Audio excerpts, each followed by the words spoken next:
Layaklah Kau Tuhan dipuji dan disembah dengan segenap hatiku. Layaklah Kau Tuhan dipuji dan disembah dengan segenap jiwa ragaku.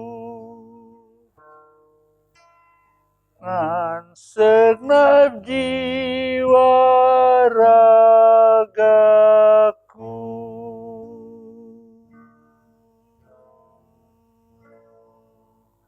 Shalom. Bertemu kembali dalam program Minutes of Change. Menuju perubahan menjadi pribadi yang berkenan kepada Bapa dan layak menjadi mempelai Kristus di akhir zaman. Tema hari ini, Tuhan sungguh baik. Sebelum kita buka dulu Alkitab kita. Kita buka dari 2 Raja-Raja 20. Kita baca mulai dari ayat ke-12 sampai ke-20. Perikopnya berjudul Hizkia dan para utusan dari Babel.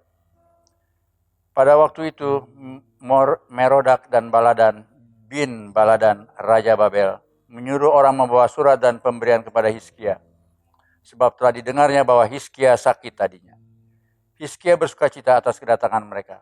Lalu diperlihatkannya kepada mereka segenap gedung harta bendanya, emas dan perak, rempah-rempah, dan minyak yang berharga. Gedung persenjataan dan segala terdapat dalam perbendaharanya. Tidak ada barang yang tidak diperlihatkan Hizkia kepada mereka di istananya dan seluruh daerah kekuasaannya. Kemudian datanglah Nabi Yesaya kepada Raja Hizkia dan bertanya kepadanya, apakah yang telah dikatakan orang-orang ini? Dan dari manakah mereka datang? Jawab Hizkia, mereka datang dari negeri yang jauh dari Babel. Lalu bertanyanya lagi, apakah yang telah dilihat mereka di istanamu? Jawab Hizkia, semua yang ada di istanaku telah mereka lihat. Tidak ada barang tidak kuperlihatkan kepada mereka di perbendaharanku. Lalu Yesaya berkata kepada Hizkia, dengarkanlah firman Tuhan. Sesungguhnya suatu masa akan datang bahwa segala yang ada dalam istanamu dan yang disimpan oleh nenek moyangmu sampai hari ini akan diangkut ke Babel. Tidak ada barang yang akan ditinggalkannya, demikianlah firman Tuhan. Ayat 18, dan dari keturunanmu yang akan kau peroleh akan diambil orang menjadi sida-sida di istana Raja Babel. Hizkia menjawab kepada Yesaya, sungguh baik firman Tuhan yang kau ucapkan itu. Tetapi pikirnya, asal damai dan keamanan seumur hidupku. Ayat ke-20, selebihnya dari riwayat Hizkia, segala kepahlawannya dan bagaimana ia membawa kolam dan saluran air mengalir ke dalam kota. Bukankah semuanya itu tertulis dalam kitab sejarah Raja-Raja Yehuda? Kemudian Hizkia mendapat perhentian bersama dengan nenek moyang, maka Manasya anak yang menjadi raja menggantikan dia. Demikianlah firman Tuhan. Saudara-saudara, hari-hari ini hari-hari yang sungguh sulit bagi siapapun juga.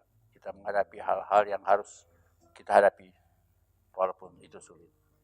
Dan sekeras dan sepahit apapun firman Tuhan, tetap selalu yang terbaik bagi kita. Amin. Kalau kita ingin menjadi orang yang percaya, yang berhikmat dan berkemenangan, maka firman Tuhanlah sumber segala sesuatunya. Sekalipun kadang firman Tuhan itu keras didengar, pahit dan tidak enak didengar, tapi firman Tuhan adalah yang terbaik dalam hidup kita. Tetaplah firman Tuhan, sebab firman Tuhan yang dapat memberi arah langkah-langkah kita. Persoalannya bukan apakah firman Tuhan itu berkuasa atau tidak, tetapi bagaimana kita menerima dan meresponi firman Tuhan dan melakukannya di dalam kehidupan kita. Saudara, ada 4 hal yang perlu kita perhatikan dan meresponi dengan baik dalam firman Tuhan. Pertama, ada di ayat ke-13. Kita harus menerima firman Tuhan dengan iman. Dan percaya kita bahwa firman Tuhan itu adalah yang paling baik dan yang benar di dalam dan untuk menuntun setiap apa langkah-langkah kehidupan kita selanjutnya. Yang kedua, kita harus menerima firman Tuhan dengan siap untuk melakukannya. Ada di ayat yang ke-15. Kita harus siap. Apapun perkataan yang ada di dalam firman, kita harus tetap melakukannya. Enak tidak enak, kita harus tetap melakukannya dan kita harus melakukannya dalam kehidupan ini. Yang ketiga, kita harus menerima firman Tuhan dengan kesiapan untuk ditegur, diingatkan apapun yang ada dalam itu memang tidak enak untuk kita dengar. Tapi itulah kebenaran yang ada untuk setiap kita. Ada di ayat yang ke-17. Dan keempat, kita harus menerima firman Tuhan dan kesiapan untuk belajar dan belajar. Ada di ayat yang ke-18. Saudara, enak tidak enak, kita harus tetap melakukan apa yang menjadi pedoman di dalam kehidupan kita. Yang terbaik dalam kehidupan ini adalah firman Tuhan. Bagaimana kita mengerti janji-janji Allah, bagaimana kita hidup lebih baik, lebih berguna dan berdampak.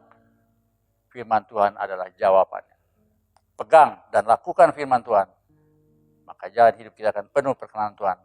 Dan pasti ada sukacita dan kemenangan di dalam setiap langkah-langkah kehidupan kita. Haleluya!